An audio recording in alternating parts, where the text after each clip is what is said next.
ડભોલી ખાતે રહેતા સુરત મહાનગરપાલિકાના કોર્પોરેટર ચીમન પટેલના નામના સહી સિક્કાને નકલી સ્ટેમ્પ બનાવીને આધાર કાર્ડમાં સરનામું બદલવાનો ગોરખધંધો ધમધમી રહ્યો હોવાનો ઘટસ્ફોટ થયો છે।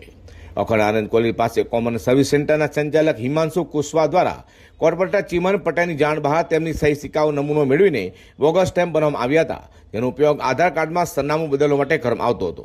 હાલમાં જ મૂળ ઓડિશાના રહેતા છેલ્લા કેટલાક સમયથી સુરતમાં સ્થાયી થયેલા જયંત ગંતાયાની સાથે કારું નાણું ચરણ પોલાઈ ઓરિસ્સામાં ચાલતી સુભદ્રા યોજના માટે આધાર કાર્ડમાં સરનામું બદલવા માટે હિમાંશુ કુશવાહની ઓફિસે પહોંચ્યા હતા।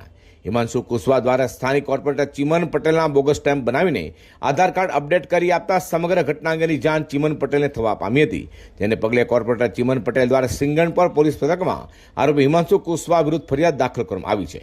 પોલીસ દ્વારા આરોપી દ્વારા અન્ય કેટલા નાગરિકોના આધાર કાર્ડ અપડેટ કરવામાં આવ્યા છે તે દિશામાં તપાસ ચક્રો પણ ગતિમાન કરવામાં આવ્યા છે।